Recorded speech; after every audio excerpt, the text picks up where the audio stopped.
Hi, how you doing? Just like that, we're in October. It's actually a little bit hard to believe. The season went by so fast. But you know, October is all about getting the last of the fall tasks done because really it can snow any day now. And we here in East Central Saskatchewan often get snow in October, and it often doesn't melt until April. And if it doesn't and it stays nice through till November or December, well then we consider that a gift. My name is Sharon. I garden on a large yard in a small town in East Central Saskatchewan, Zone 3. Welcome to my Sask Garden. I'm standing here in front of the greenhouse because that's one of the projects that we actually want to get done here in this next week. A little bit of a reno going on at the greenhouse, so I want to give you a shot of what it looks like now and hopefully what it looks like in a few days' time. The weather is supposed to smarten up. It's actually supposed to be 16 today. It's 7 right now, so it is pretty cool in addition to the wind. But the sun is trying to break through. I see blue sky in the distance, and there is a southwest wind that's pushing that blue sky this way. So I think we're going to be okay by, a little bit later this afternoon. It should warm up substantially. Things I need to get done. We've had 2 hard frosts in a row, and the annuals are done. The pots that some of the annuals in the pots are looking pretty sad. They need to be emptied. I need to pull the annuals. I'm going to cut down the peonies today. This week, this video might go over a few days, so it might not all be shot today. I also want to get the garlic planted and collect seeds, and there's quite a mishmash of stuff that I do need to get done. And I also wanted to talk about some of the things that you should be looking at doing in October in Zone 3. You can still dig up and divide your peonies. This is actually a recommended time to do that, as well as dig up and divide or replant Asiatic lilies. And so I don't need to do any of that. However, I just want to say that you can get that done. I've planted Asiatic lilies into soil that has actually had frost in it, and everything was fine. So those are 2 of the things that you can still get done. You can plant spring blooming bulbs. It's not too early. I took the soil temperature the other day. I was taking the temperature of my compost actually, which I was thrilled to see was between 30 and 36 degrees. So that was like Celsius, that is. And so I was really happy about that. However, then I went to a raised garden bed and I took the soil there, or the temperature of the soil there, and it was only 10 C. So that's about the temperature that you want the soil to be for planting spring bulbs. It's good to plant spring bulbs, tulips and daffodils and what have you. Also, you can get started on planting your garlic. Garlic grower not too far from me, who plants an awful lot of garlic, is actually finished planting garlic already. So it's not too early to plant garlic. Go ahead. Even if we get nice temperatures, the soil just does not warm up that much from this point forward because the nights are cold, and it takes a while for that soil, especially 4 to 6 inches down, it takes a while for that soil to warm up. And if you put some straw on top of your bed, it's going to keep it that cool temperature even more because it shades the top and it doesn't let the sun hit the top of the soil. And I've mentioned this before, maybe in the last video or so ago, to clean up disease foliage, any areas that you had any disease. Columbine is one for me. I often get powdery mildew. I did not this year. By some stroke of luck, I didn't. But that is one that I like to keep a watch on. But for now, the frost really did a number on the zinnias. They were nice and they were beautiful until 2 days ago, but now they look awful. So that's going to be my first task for today. Here's where my zinnias were planted, just at the front of the house. And you can see that seems to be quite a few seed heads that I could that I could salvage if I wanted, but I've already salvaged some seed heads.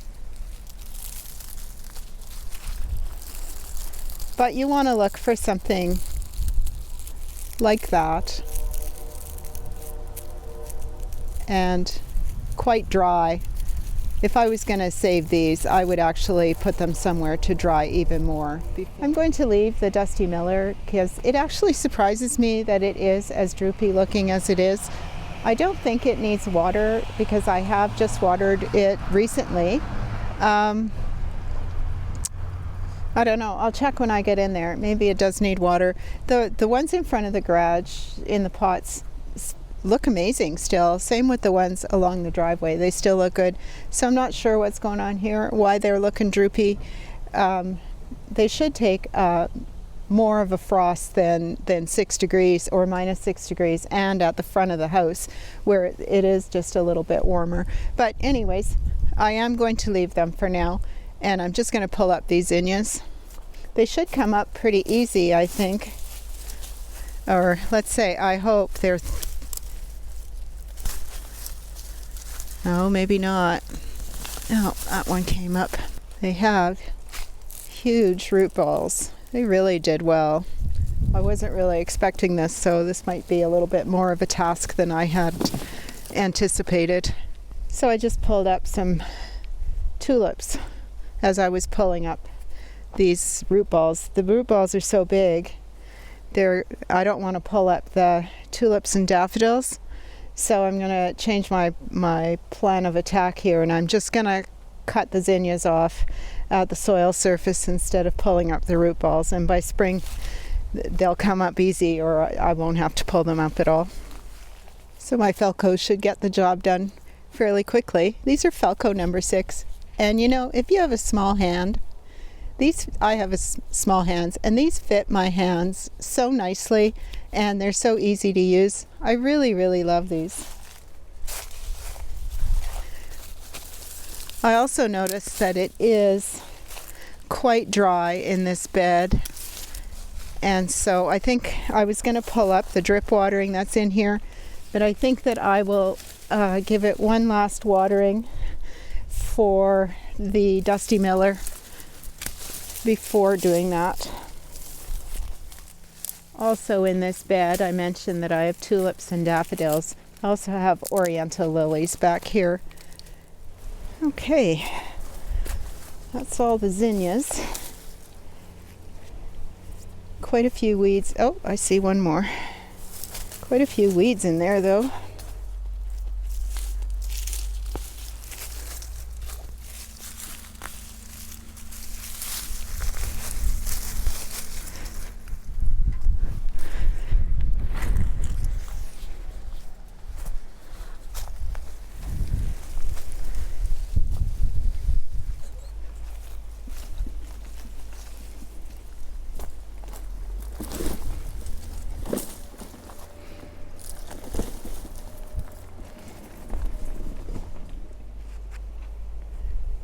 That took care of the zinnias. I got some of the weeds out of there at the same time. I've got the drip set up just to give the Dusty Miller kind of one last watering, I suppose, before I pull up that's the last of the drip line that needs to be pulled up to be stored for winter.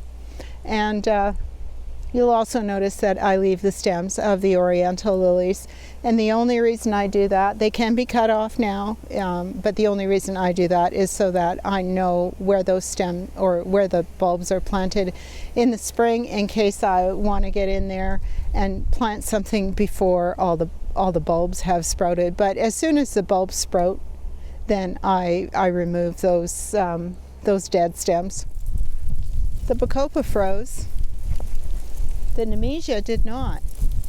It's still looking pretty good.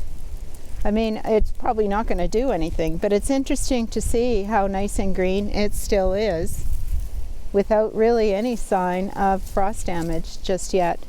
So I'm going to leave it just to see. Now I'm curious how long it may survive. It looks like, I'm just going to check this other one here. This one is perhaps just a little less protected. A little bit more exposed. This I have 2 clumps in here of the Nemesia. This one doesn't look so, I mean, it's not frozen, but not like the Bacopa is. This one looks good though. And the other, I have them in 3 planters, and the others look good too. But the Bacopa is definitely done. So I should probably just clean that up just to kind of make it look a little bit better. But yeah, I'm curious about this, so I'm gonna leave that, see what it does. The Dusty Miller here in this pot, I don't know if you see it. Yeah, I guess you do. The Dusty Miller in this pot was growing in too much shade, shade from the ash tree above, and so it's a little leggy, and so I wouldn't grow Dusty Miller here again. I thought that there might be enough light, but obviously not.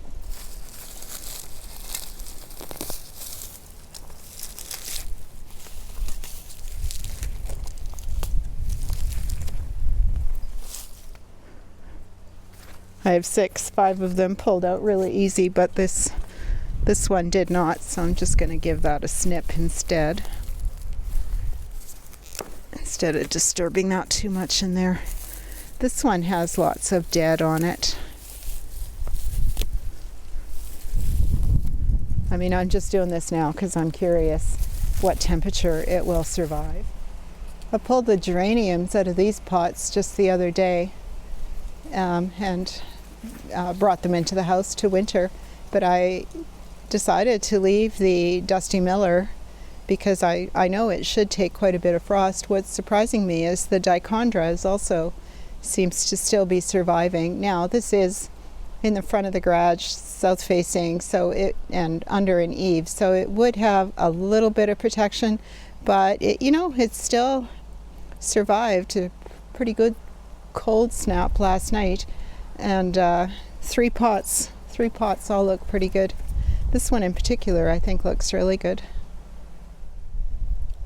These wax begonias, on the other hand, did not fare as well. I actually put these in the greenhouse last night, just to see if they would still survive, but it did get to -4 in the greenhouse overnight, -6 outside, so there was only that 2 degrees of difference between outside air and inside air, so that wasn't enough to keep them going. The other one is this shamrock plant that looks like it's given up its will to live. The pansies, on the other hand, these 2 bowls of pansies that I planted, they're looking pretty good, and they survived that -6 just fine. Here I have also, I left a wire vine, and that doesn't look too bad either. I'm just going to leave that, a little bit of decoration kind of. So I'm going to add these to the compost. I don't add everything, especially big stuff like those zinnias. I think I'll have to tie up to put out for for the town compost. But things like this that break down a little bit easier, a little bit smaller, and especially clumps of soil, that's always nice to put over top of everything else.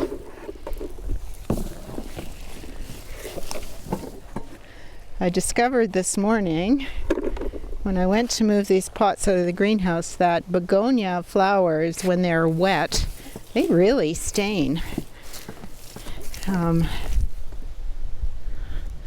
Can't see them here, but I had on a different color top earlier, and boy, I was all red spotted on all my sleeves after that.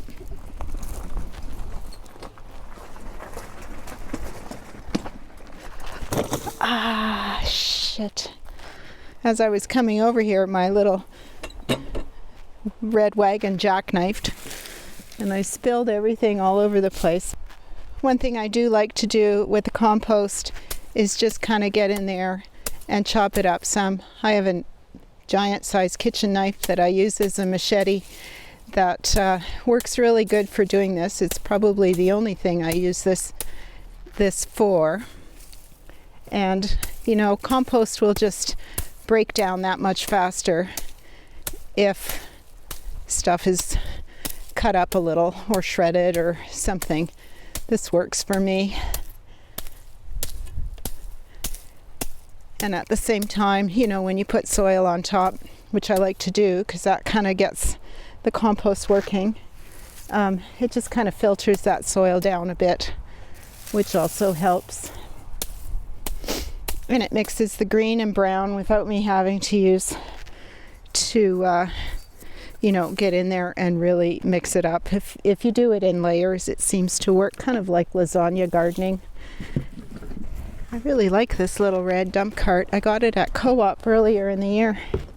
Its wheels are articulating. I think that's what it's called, when it does that.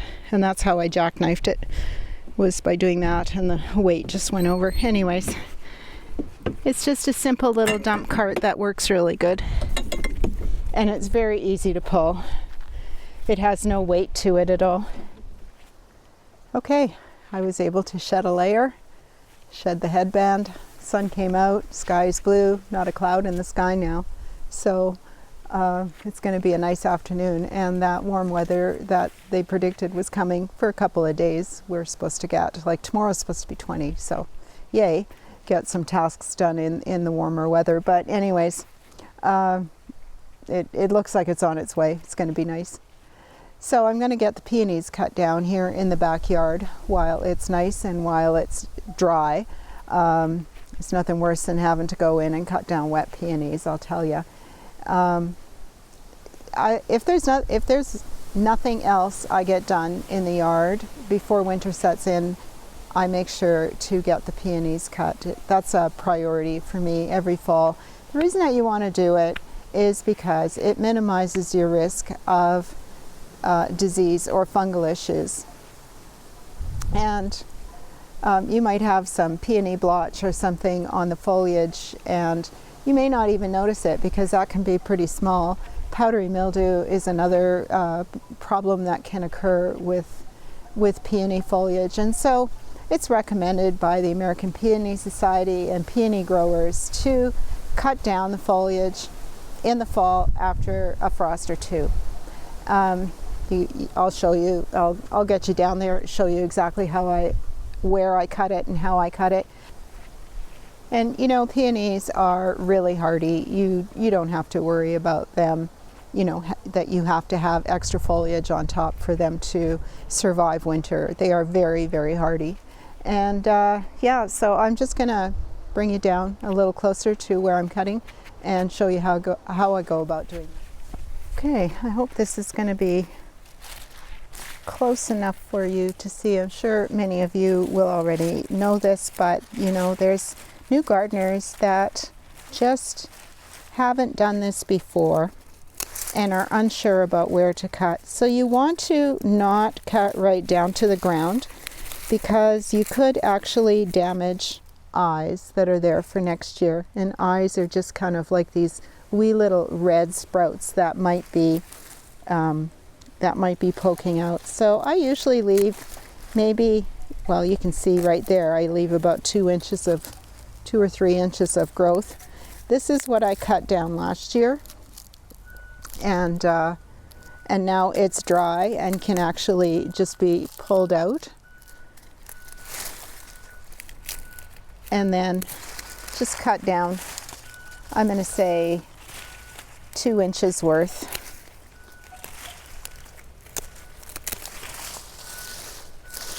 And at the same time, you can go in here. I usually do go in, because if you don't, it tends to get really full of these dried bits. So I do tend to pull out what I can, whatever comes out easy.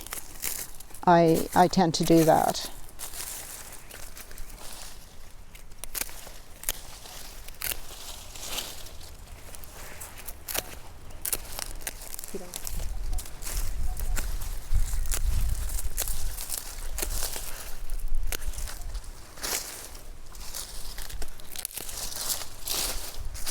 And then I don't compost the peony foliage.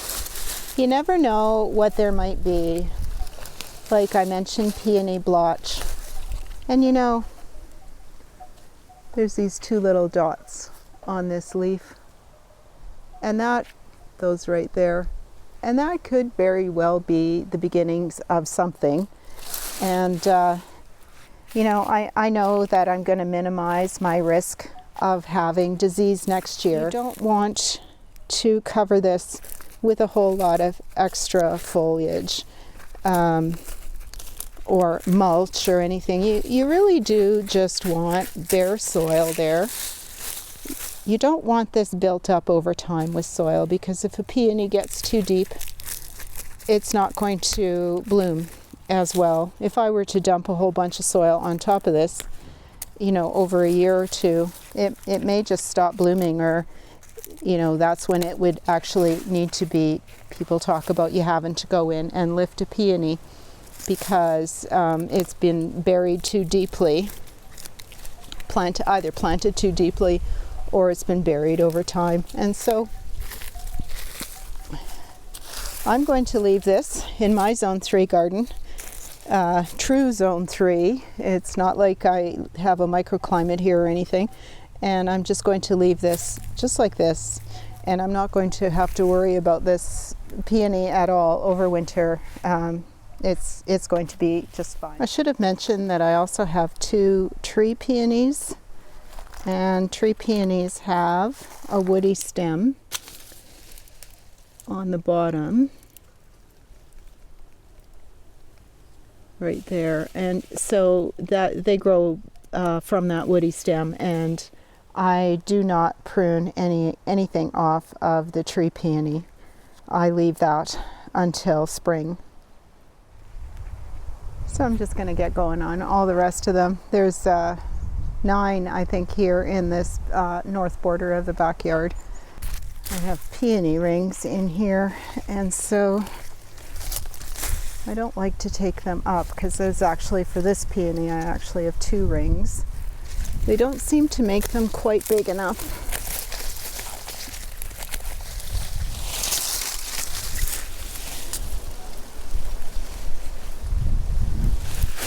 My peonies land up with a lot of leaf mulch on the crown, so I need to clean them out every fall, and usually every spring as well.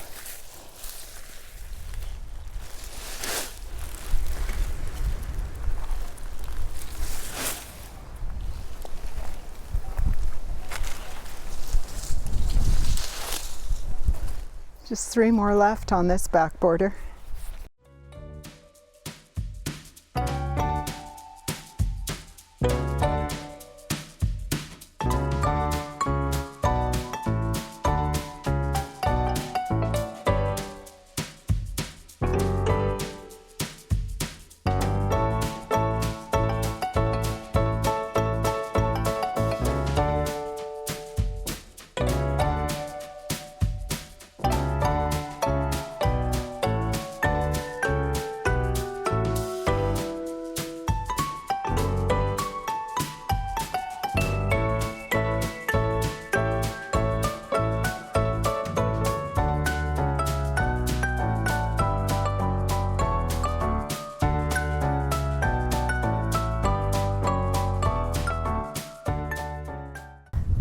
I think right now I'm going to go check on Andy.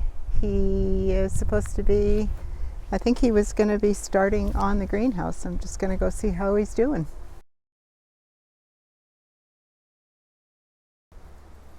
Yep, looks like it started.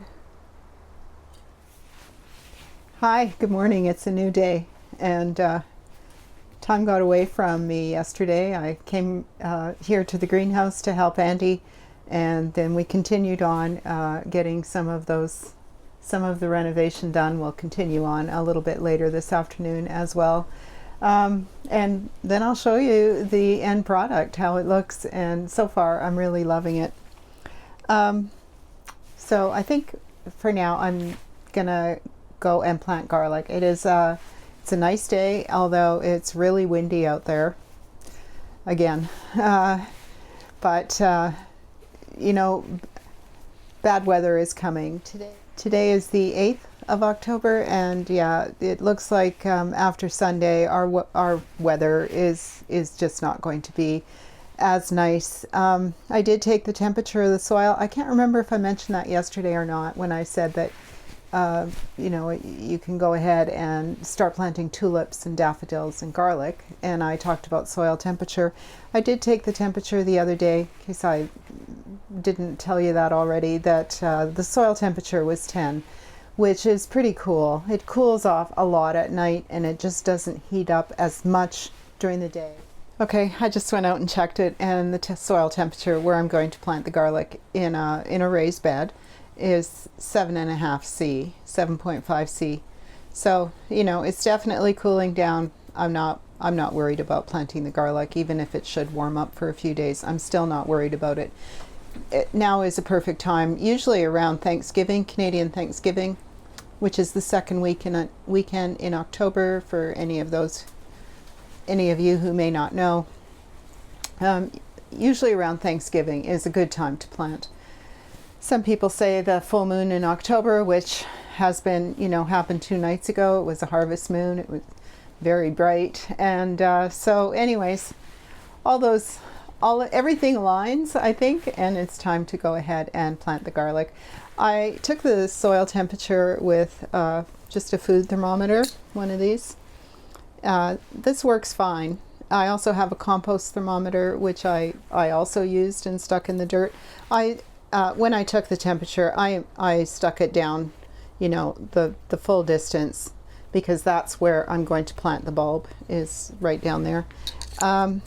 This works just fine if you have an old one of these, or even if it isn't old, you know, it really doesn't wreck it at all, that I can tell. Might get a little bit of dirt on it, but it's easily washed. Anyways, so if you watched any previous videos about my garlic, you know that I had a little bit of trouble last year with, I think it was the onion root maggot that gave me trouble in the garlic, but not in the onion.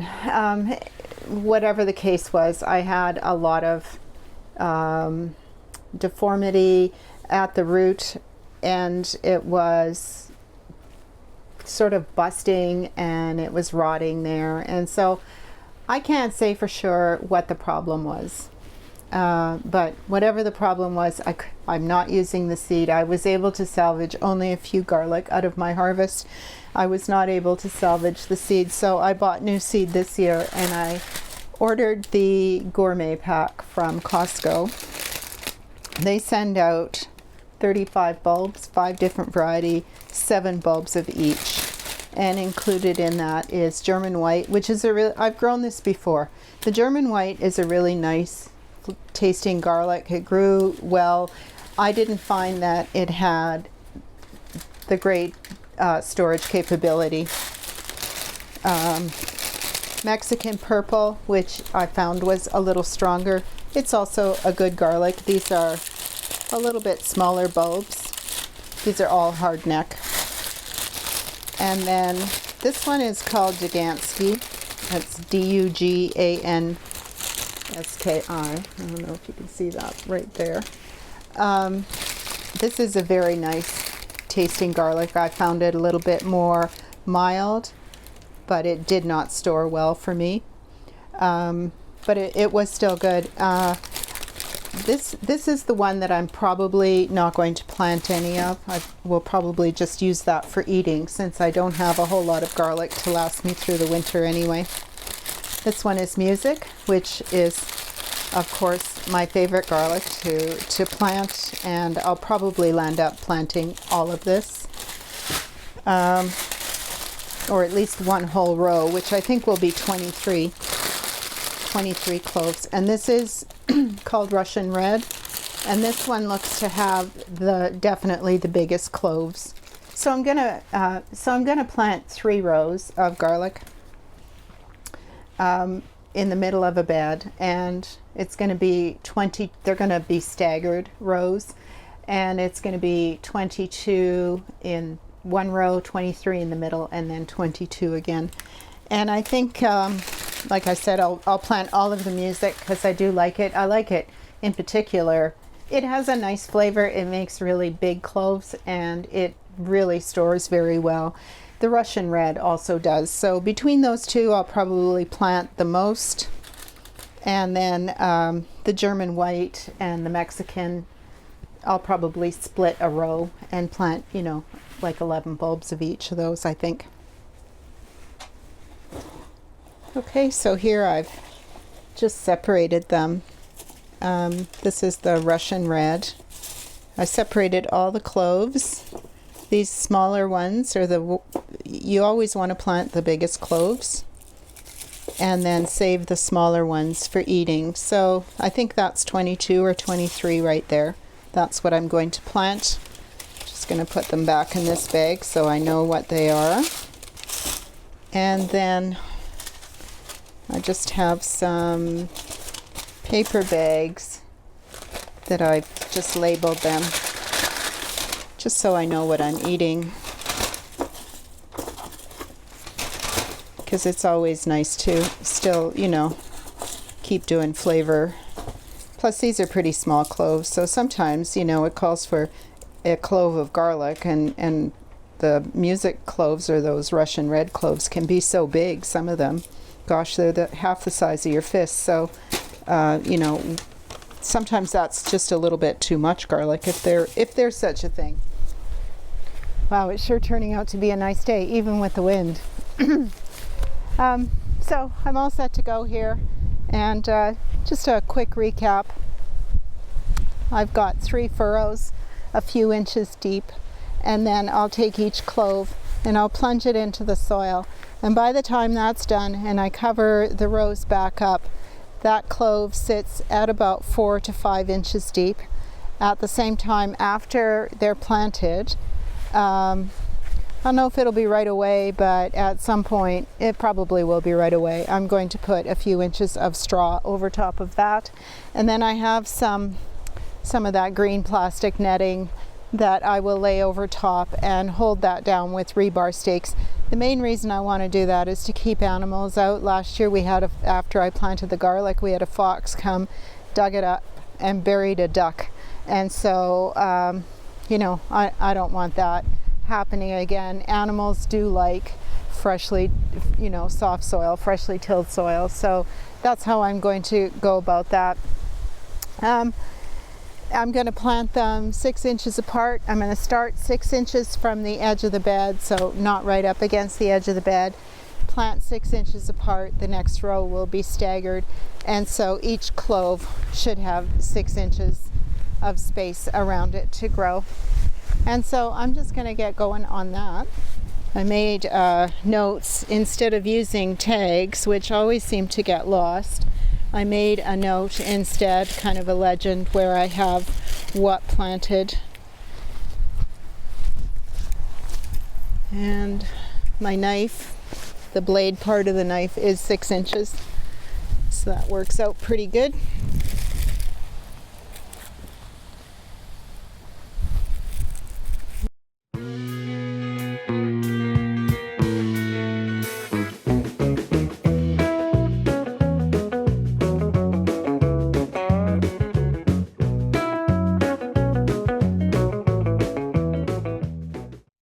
Perfect. And that was the Russian red, so now I'm going to plant the music in the middle row. My plan is next year to cover this bed with netting, yeah, probably around the time they emerge. And also I'm sort of planning to grow rutabaga on either side. My thought is there'll be room, first of all. Second of all, I'm going to cover the bed anyway, so the bed will be, the rutabaga tops will be protected from the white butterfly or from the flea beetles. And also, this will come out, the garlic will come out in, you know, by the long weekend in August usually. Which should be about the time that the rutabaga start bulking up, and I think that they should crop together quite well, actually. That's my plan. I don't think I've ever grown rutabaga before, Andy likes it. I like it too. It's a good storage kind of root vegetable to have. And I do like to try different things from time to time, so that was my thought. So this one I'm going to start off, should be a foot, but it kind of looks like I should start right here.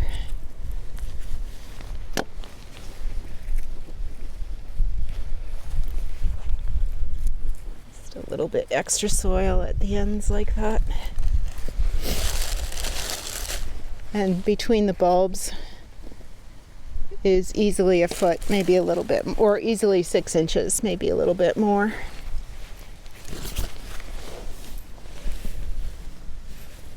Yeah, that works good. I can see now where I need to go. I'm going to try one right on the edge here, like 2 inches from the edge of the bed. We'll see how that does. Okay. The next row I'm going to split between German white and the Russian, or the Mexican. I've been calling it Mexican red, I think, but it's Mexican purple. Last one. Perfect. Whew, it's warming up. My watch says it's 15. Could be. It's nice in the sun. It's quite dry.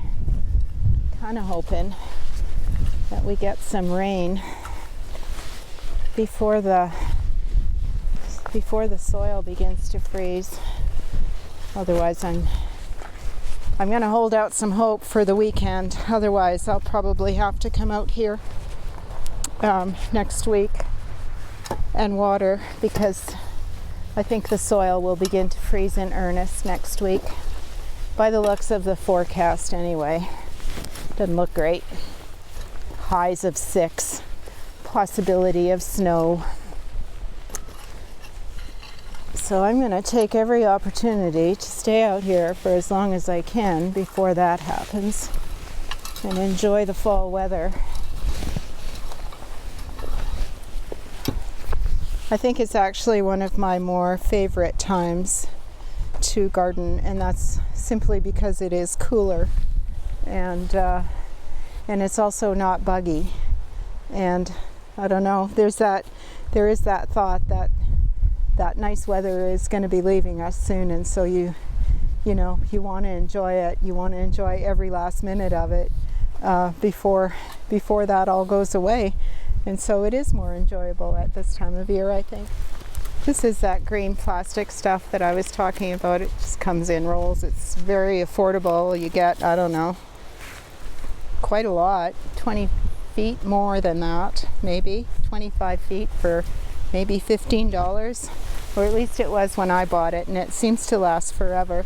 I'm just going to put this on for now, and I'll worry about the straw in a few days' time. It's a little windy out here today to be messing with straw anyway.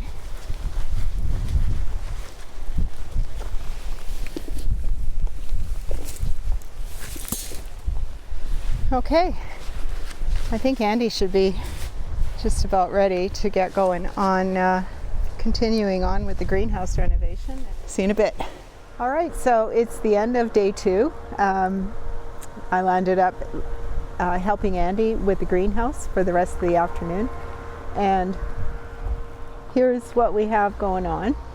So if you've not seen my greenhouse before, if you've not seen one of my videos before, it was always sided or covered with opaque twin wall polycarbonate, and we've changed it to the clear. So I've had this greenhouse I think it was built in 2001. So 24 years, about this time in 2001. 24 years, and it has always been covered with the opaque twin wall polycarbonate. Now I've gotten used to, the brightness that provides. This is way more. We'll just go inside and I'll show you. So here we are.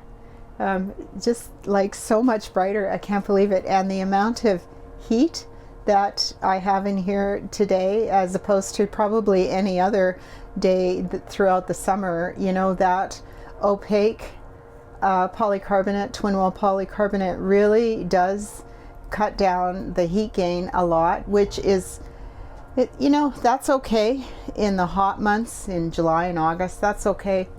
But quite honestly, in April, it doesn't gain enough heat with the opaque siding, or the opaque greenhouse siding. So I'm actually looking forward to that for April or perhaps March.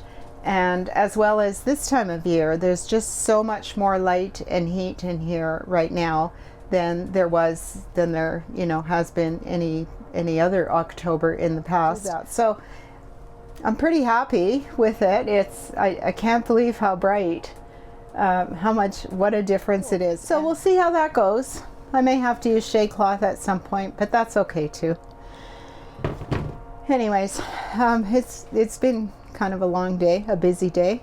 I was happy to get the garlic planted. I didn't get my deadheading done, but we still have some nice days coming this weekend, Friday and Saturday, I think, and then Sunday it sort of looks like, according to the forecast, it looks like on Sunday it all sort of goes to pot, and I'm not sure how much we'll have for nice days after that. So anyways, I'm a happy camper. So hey, thanks for hanging out today, and I hope you enjoyed the video. If you did, give me a thumbs up, tell your friends, and if you haven't yet, hit that subscribe button. Thanks for watching. See you.